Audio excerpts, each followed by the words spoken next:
Nachdem wir das Meisterstück im letzten Tutorial aufgestellt und angeschlossen haben, gehen wir in diesem Video alle Schritte durch, die für die Ersteinrichtung des Meisterstücks notwendig sind. Und damit hallo und willkommen zu diesem Sonoro Produkt-Tutorial.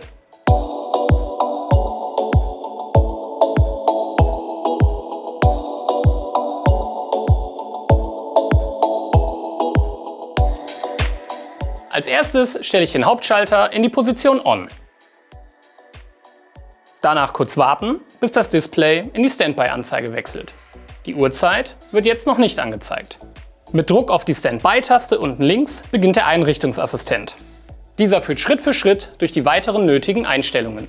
Nach der Wahl der gewünschten Sprache muss ich den Datenschutzbestimmungen zustimmen, die ich mir über den QR-Code oder auf sonoro.com durchlesen kann. Jetzt noch die jeweilige Region einstellen, damit sich beispielsweise die Uhrzeit automatisch einstellt. Anschließend geht es an das Herstellen einer Internetverbindung. Die schnellste und wahrscheinlich auch unkomplizierteste Lösung, die WPS-Taste. Zuerst drücke ich die WPS-Taste auf der Rückseite des Meisterstücks. Anschließend drücke ich die WPS-Taste auf dem Router, mit dem ich eine Verbindung herstellen möchte.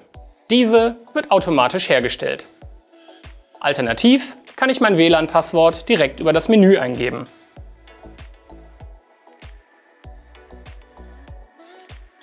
Oder per Kabel eine LAN-Verbindung herstellen.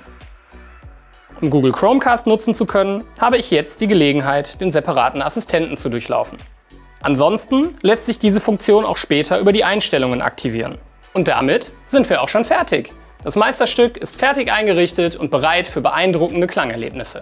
Ich sage Tschüss und bis bald bei einem weiteren Sonoro Produkt-Tutorial.